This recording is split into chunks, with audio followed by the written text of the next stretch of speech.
Welcome aboard. You're listening to FlightPlan Quick Consults, your go-to podcast for veterinary insights that are fast, focused, and designed to elevate your practice. I'm your host, Brenda Tassava Medina from Encore Veterinary Consulting. Whether you're between appointments or heading into a strategy session, we've got takeoff-ready tips, tools, and takeaways to keep your team soaring. So buckle up and let's take off to explore fixing the data before you fix the practice. Today's panel includes Martin Traub-Werner, Beth Scott, and Shona Andryszak. Martin, tell our listeners a little bit about yourself. Thanks, Brenda. I'm a lifelong entrepreneur. I fell into the veterinary industry almost 15 years ago. I managed it, founded and started a company called Vet Success. And during that time, I followed the threads of a passion project around bringing financial control and financial clarity to veterinary practices. Started a company called VetBooks. We do bookkeeping is the output, but financial control is what we actually deliver to practices to help practice owners sleep better at night. And having a lot of fun doing that, working with independent veterinary practices and helping them with their financial controls. Thanks, Martin. Next up is Beth Scott. I'm Beth Scott. I am with KSM Business Advisors. We are based out of Indianapolis, Indiana. We have been very intricately involved in doing data benchmarking in the veterinary industry, specifically with veterinary management groups, working with practices to help them file their taxes. Not the part that I love the most, but part of what I do. So filing their taxes, but then also just trying to find ways for practices to dive into their numbers, find opportunities, and be able to turn those opportunities into fruition by change management, things within the practice in order to increase bottom line, which ultimately will hopefully increase their value. Awesome. Thank you so much for being here, Beth. Mm-hmm. And not to be missed, Shona Andryszak. Thanks, Brenda. I've been in the veterinary world field since, 2001. So over 20 plus years experience. I've dabbled as a licensed veterinary technician, as a practice manager, and even taught veterinary technology to help bring up the new generation of technicians and veterinary support personnel. Awesome. Well, thank you all for being here today. I'm going to jump right into the first question, and I'm going to direct it to you, Beth, first. So our listeners would like to know what are the most common sources of inaccuracy in veterinary P&Ls, and how do they undermine leadership decision making? Yeah, so for me, the most common things that I see is not using the right chart of accounts in order to classify your income, classify your expenses. So when you're starting to try to dive into things and understand where the opportunities are, it's like trying to find a needle in a haystack because you don't really know where to start. So having that foundation in place is really important to make sure that you have things in the right spot, that we are looking at things from an apples to apples comparison when we're looking at benchmarks is really important. And then I think also in conjunction with that, surrounding yourself with the right people.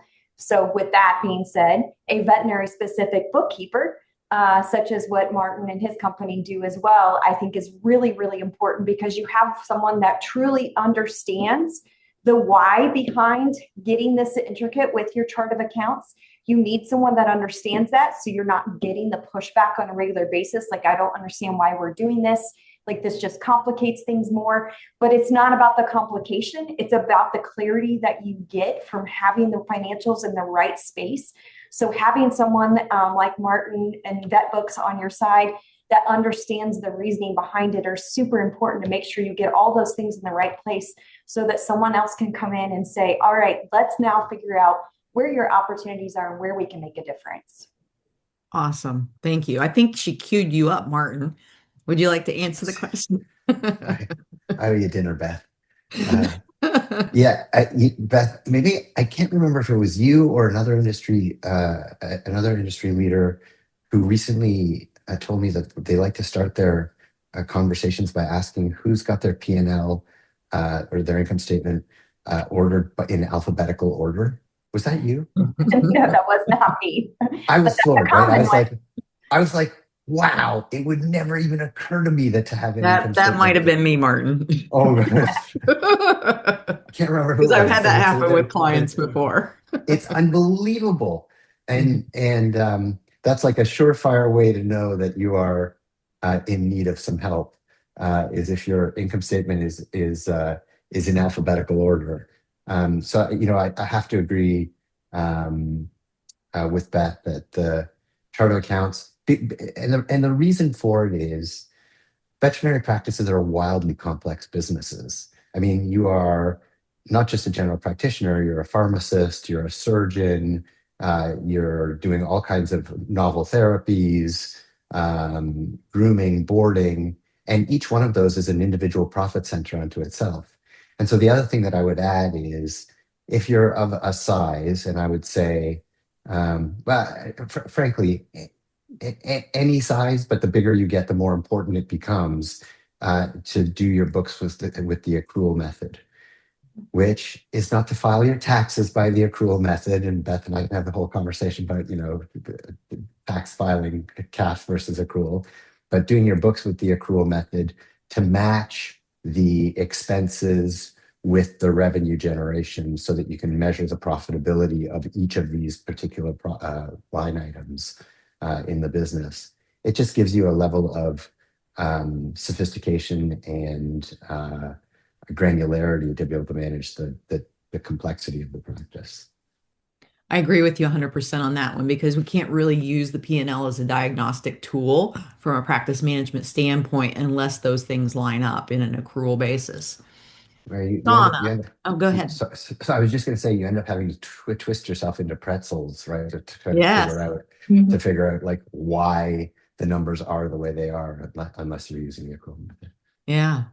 Shona, operationally, what do you see as the most common sources of inaccuracy in veterinary P&Ls, and how do they undermine the practice leaders that you work with? I see a lot of service and inventory being miscoded. So you don't know what your service and inventory mix is to accurately reflect what you're doing in the hospital. And if that data is flawed, it leads to an overconfidence in underperforming areas. So you might think that you're doing great in payroll, but everything's misaligned. Or you might think your COGS are doing great, but in true reality, it's not, just because things aren't coded correctly. And you don't know how to coach up your veterinarians or your support staff if that data doesn't match. So it does, if the data is not accurate, it really does hurt operationally as well as with high quality patient care, because you don't know if you're treating or streeting, which is a common term, or if you're actually providing the diagnostics to help. Hey, for those of us who think we know what it means but aren't exactly sure, treating or streeting. The perfect example is you have a dog with like a urinary issue come in. Instead of performing the urinalysis, the chemistry to make sure all the other organ functions are correct, you just throw antibiotics at it and pray that the problem goes away. So your service and inventory mix becomes skewed at that point. Fascinating. Yeah, very fascinating. Mm-hmm. So next question is, if a practice wants to clean up its financials, what are the first steps they should take before making any major changes as far as like fixing the practice? Martin, I'm going to throw this one at you first. Yeah. So implicit in the question, that's I'm going to sort of go a little sideways for a second. Implicit in the question is that you want to clean up your financials, and to that it's sort of like you need to know why, right? Like what is the purpose of cleaning up your financials? And it's funny, I had a conversation just this morning with a practice owner who, there's a broad range of reasons that people are in practice. Some are, I just want to do animal health and I'm less concerned about my financials. Others are only concerned about the financials and went into animal health because it was a financially viable option. And I think just sort of knowing why you want to clean up your financials and what you want to get out of your financials, I think is super important. And then if you're going to clean them up, start with a clean income statement. Balance sheets are important. But the action is all in the income statement.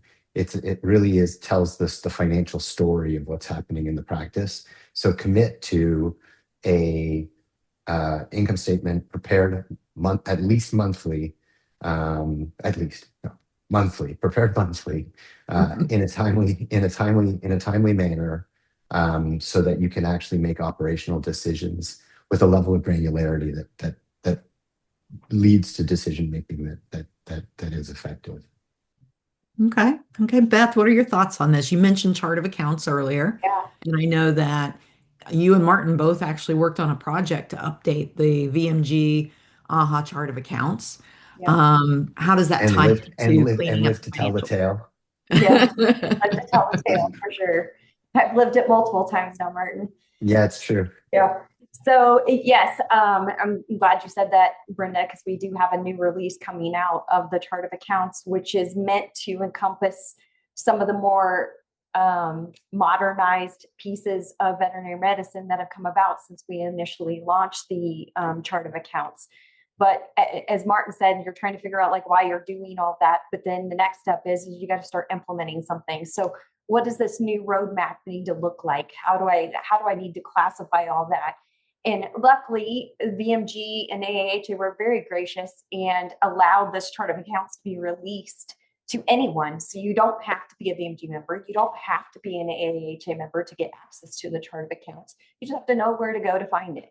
So housed on the AAHA website, if you just Google search VMG AAHA chart of accounts, it should take you right to the AAHA website and give you a plethora of resources that we've put tons of time and effort into to help each practice adopt the VMG AAHA chart of accounts. So you're going to want to make sure your practice management system is aligned. And I'm sure Shona will have a little bit to say about that, but making sure that you have all of those revenues coming into the right spaces inside your practice management system, you're able to tag all those things to the appropriate chart of accounts. So you want to make sure that's aligned.